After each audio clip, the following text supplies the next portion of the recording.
Hello friends, welcome to our YouTube channel. आज के इस वीडियो में हम डीएलएड सेकेंड ईयर के प्रीवियस ईयर क्वेश्चन पेपर 2024 का पर्यावरण अध्ययन शिक्षण का क्वेश्चन पेपर डिस्कशन करने वाले हैं। पेडागोजी ऑफ एनवायरमेंटल स्टडीज़ का जो लोग डीएलएड सेकेंड ईयर में हैं इस साल, उनके लिए ये वीडियो बहुत ही यूज़फुल होने वाला है। इस वीडियो में हम प्रीवियस ईयर के क्वेश्चन पेपर जो इन्वायरमेंटल स्टडीज़ का पेडागोजी ऑफ इन्वायरमेंटल स्टडीज़ का पेपर है उसका हम पूरा डिस्कस करने वाले हैं। सो स्टार्ट करते हैं। तो पहले आप हमारे चैनल को लाइक और सब्सक्राइब कर लें और इस वीडियो को लाइक करें और कमेंट बॉक्स में बताएं कि आपको इस टाइप के और प्रीवियस ईयर के क्वेश्चन पेपर चाहिए डीएलएड के, तो वो आपको हमारे चैनल पे मिल जाएंगे। कमेंट में ज़रूर बताइएगा। स्टार्ट करते हैं। सो आपका ये पेडागोजी ऑफ इन्वायरमेंटल स्टडीज़ का पेपर 70 मार्क्स का होता है और 3 आवर्स का होता है। उसमें ये कुछ इंस्ट्रक्शन दिए हुए हैं कि क्वेश्चन कहाँ से क्या ऑब्जेक्टिव। आपको यहाँ पर 5 अंक के ऑब्जेक्टिव पूछे जाते हैं और 2 अंक के प्रश्न पूछे जाते हैं। 3 अंक के प्रश्न यहाँ पर दिए हुए हैं 10 से 14 प्रश्न क्रमांक तक। 15 से 16 तक की 4 अंक के प्रश्न, 5 अंक के प्रश्न, इस प्रकार के प्रश्न पूछे जाते हैं। देखते हैं आगे कि किस टाइप के क्वेश्चंस आते हैं। सो यहाँ पर ये दिया हुआ है, एक वाक्य में उत्तर लिखिए। प्रश्न 1 है ये। इसमें आपको ये 5 ऑब्जेक्टिव दिए हुए हैं, इनको एक वाक्य में उत्तर देना है आपको। तो फर्स्ट क्वेश्चन है, बच्चों में ज्ञान अर्जन की कोई एक विधि का नाम लिखिए। तो आपको बच्चों में ज्ञान अर्जन की कोई एक विधि का नाम लिखना होगा। तो आप लिख सकते हैं प्रयोग करके सीखते हैं बच्चे, तो प्रयोग विधि, अवलोकन विधि, अनुभव विधि या भ्रमण विधि, इनमें से कोई भी एक विधि लिख सकते हैं। नेक्स्ट क्वेश्चन है, सर्वे के एक उपकरण का नाम लिखिए। सर्वे का उपकरण कौन सा होता है? वार्तालाप हो सकता है, अवलोकन हो सकता है, ये इसका आंसर हो सकता है। नेक्स्ट है, कोई 2 श्रव्य सामग्री के नाम लिखिए। तो आप रेडियो और टेलीविज़न लिख सकते हैं श्रव्य सामग्री के नाम। अब ये नेक्स्ट 4th नंबर का है, कक्षा वार्ता में शिक्षक को किस नाम से जाना जाता है? तो ये मार्गदर्शक या, और आप देख लीजिएगा इसका आंसर क्या है। मैं आपको दिखा रही हूँ कि किस टाइप के क्वेश्चन पूछे जाते हैं, क्योंकि प्रीवियस ईयर के क्वेश्चन पेपर के आने के चांसेस बहुत होते हैं, तो आपके लिए ये यूज़फुल होगा। हमारे चैनल को प्लीज़ सब्सक्राइब कर दें और कमेंट बॉक्स में बताएं कि आपको डीएलएड से रिलेटेड या किसी भी एग्ज़ाम से रिलेटेड प्रीवियस ईयर के क्वेश्चन चाहिए। तो 5th नंबर का है, ऑब्जेक्टिव, आकलन का क्या अर्थ है? तो आपको यहाँ बताना है आकलन का क्या अर्थ है। आकलन एक बिना परिणाम निकाले बच्चों के स्तर को जांचने की एक विधि होती है। निरंतर इसमें आकलन किया जाता है क्षमता का। तो इस टाइप से आप लिख सकते हैं जमा कर। अब प्रश्न 2 में यहाँ सही विकल्प चुनने के लिए पूछा गया है, पर्यावरण शिक्षा का उद्देश्य क्या होता है? तो आपको ऑप्शंस में चुनना है कि पर्यावरण जागरूकता, ज्ञान, संरक्षण। तो ये सभी इसका आंसर उद्देश्य हैं। नेक्स्ट है, एक उत्तम मानचित्र हेतु महत्वपूर्ण घटक क्या है? तो मापक, शीर्षक, निर्देश, उपरोक्त सभी ही होगा इसका आंसर। नेक्स्ट है, पर्यावरणीय शिक्षा के विद्यार्थी का प्रथम कौशल माना जाता है अवलोकन।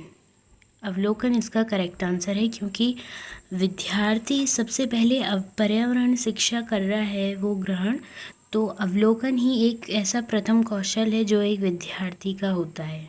अवलोकन से ही वो पर्यावरण शिक्षा को सीखने की शुरुआत करता है।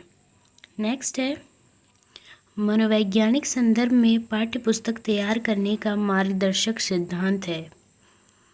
विविधता, रुचि, सरसता, ये आप लोग देख लीजिएगा अपने सिलेबस में कि क्या होगा। मेरे ख्याल से इसका उपयोग सभी आंसर हो सकता है। नेक्स्ट है अच्छे मूल्यांकन की विशेषता बताइए। विश्वसनीयता, विभिन्नकारिता, व्यवहारिकम। सॉरी, तो इसका आंसर उपरोक्त सभी होगा। नेक्स्ट हम देखते हैं आगे, रिक्त स्थानों को भरिए। सो यहाँ पर 5 ऑब्जेक्टिव दिए हुए हैं, उन्हें आपको फिल करना है। फर्स्ट है सभी परिस्थितियाँ जो जीवन भर प्रभाव डालती हैं वो क्या कहलाती हैं। लगातार व्यक्ति की क्षमता को जांचना क्या कहलाता है। दूरदर्शन एक दृश्य श्रव्य सामग्री है। पाठ्यपुस्तक का मुख्य पृष्ठ आकर्षक होना चाहिए। सतत एवं व्यापक मूल्यांकन विद्यार्थी की स्थिति के लिए सही प्रस्तुत करता है। और लगातार व्यक्ति की क्षमता को जांचना आकलन कहलाता है। मैं यहाँ पर उत्तर बताती हूँ आपको। सभी परिस्थितियाँ जो जीवन पर प्रभाव डालती हैं वो शायद पर्यावरण कहलाती हैं। ये फर्स्ट वाला आप देख लीजिएगा, फर्स्ट का पर्यावरण एंड सेकंड का लगातार व्यक्ति की क्षमता को जांचना आकलन कहलाता है। आप देख लें, आकलन। और दूरदर्शन एक दृश्य श्रव्य सामग्री है, मुख्य पृष्ठ आएगा और फिफ्थ का आ जाएगा व्यापक। सो आप देख लीजिएगा आंसर। अब यहाँ पर 2 अंक के प्रश्न स्टार्ट होते हैं। तो 2 अंक के प्रश्न कम शब्दों में लिखना होता है, लेकिन एकदम सटीक लिखना होता है, तो आपको प्रैक्टिस करना पड़ेगा थोड़ी। तो क्वेश्चन नंबर 4 यहाँ पर पूछा गया है, कक्षा परिचर्चा के लिए कोई 2 स्रोत लिखिए। प्रश्न 5 में दिया है इकाई योजना संरचना के कोई 2 बिंदु लिखिए। नेक्स्ट है मूल्यांकन की कोई एक परिभाषा लिखिए। 7 है अनुभव द्वारा सीखने से आप क्या समझते हैं, लिखिए। तो ये प्रश्न 2 के क्वेश्चंस हैं, आप देख लीजिए, स्क्रीनशॉट ले सकते हैं आप यहाँ से। आपके लिए ये वीडियो बहुत ही यूज़फुल होने वाला है अगर आप डीएलएड सेकेंड ईयर का एग्ज़ाम देने वाले हैं इस ईयर। क्वेश्चन नंबर 8 में पूछा है मानचित्र एवं चित्र में एक अंतर लिखिए और रेखा चित्र क्या है ये बताइए। तो आप ये वाले टॉपिक को अच्छे से पढ़ के जाइएगा। क्वेश्चन नंबर 10 यहाँ पर 3 मार्क्स का पूछा गया है आपसे, जिसमें अथवा भी दिए हुए हैं। प्रश्न 2 पर अथवा का ऑप्शन नहीं था। 3 नंबर के क्वेश्चंस में अथवा के ऑप्शंस स्टार्ट होते हैं। तो यहाँ पर आप देख सकते हैं शिक्षण सहायक सामग्री क्यों उपयोगी होती है, ये आपको बताना है। अथवा में दिया है पर्यावरण शिक्षण में सहायक शिक्षण सामग्री का महत्व लिखिए। आपको इन क्वेश्चंस में शब्द सीमा का थोड़ा विशेष ध्यान रखना है, शब्द सीमा के हिसाब से आप उत्तर लिखिएगा। नेक्स्ट है पर्यावरण अध्ययन की उत्तम पाठ्यपुस्तक के चयन में आप किन बिंदुओं को ध्यान में रखेंगे, लिखिए। इसके अथवा में दिया है पाठ्यपुस्तक की परिभाषा लिखकर उसका अर्थ स्पष्ट कीजिए। नेक्स्ट हम देखते हैं यहाँ पर पर्यावरण शिक्षा का अर्थ बताइए। अथवा में है इसकी आवश्यकता क्यों होती है, 3 कारण लिखिए। फिर नेक्स्ट में पूछा है पियाजे की संज्ञानात्मक विकास को कितनी अवस्थाओं में विभाजित किया गया है, उनके नाम लिखिए। तो आपको सिर्फ उनके नाम लिखना है कि फर्स्ट पियाजे ने जो अवस्था दी थी संवेदीगामक अवस्था, दूसरी पूर्व क्रियात्मक अवस्था, तीसरी मूर्त क्रियात्मक अवस्था और चौथी थी औपचारिक क्रियात्मक अवस्था। तो अगर आपको इनके उत्तर की डिटेल भी चाहिए तो आप कमेंट में बता दीजिएगा, तो आपको मिल जाएंगी।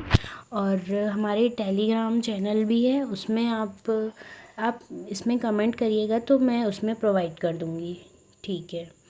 अब यहाँ पर अथवा में दिया है पियाजे के सिद्धांत में मूर्त क्रियात्मक अवस्था की कोई 3 विशेषताएं लिखना है। नेक्स्ट हम देखते हैं प्रश्न क्रमांक 14 जो कि 3 अंक का है।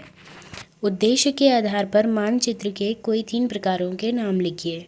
तो यहाँ पर मानचित्र के काफ़ी प्रश्न आए हैं, तो आप इस टॉपिक को अच्छे से कवर करके जाइएगा, इस साल भी आने के चांसेस हो सकते हैं। और इसके अथवा में है मानचित्र के उपयोग की सावधानियाँ लिखिए, कोई 3।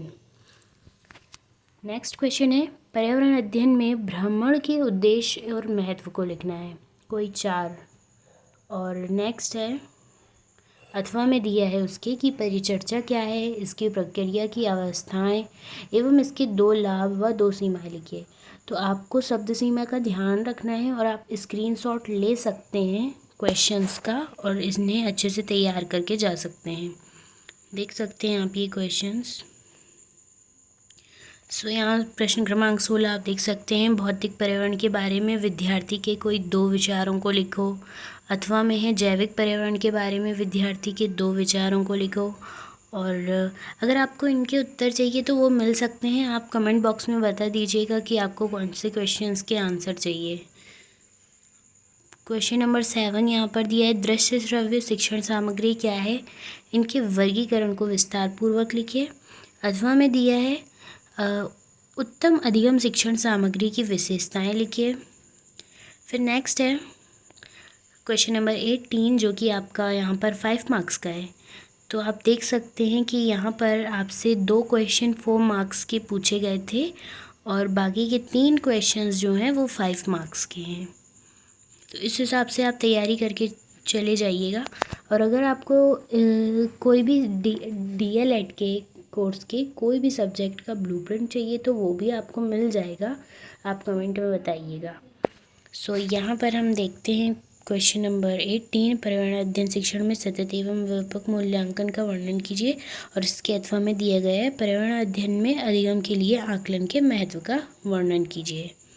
फिर नेक्स्ट क्वेश्चंस है, यहाँ पर 4 क्वेश्चंस 5 मार्क्स के हैं, ये देख लीजिएगा, आप स्क्रीनशॉट ले लें।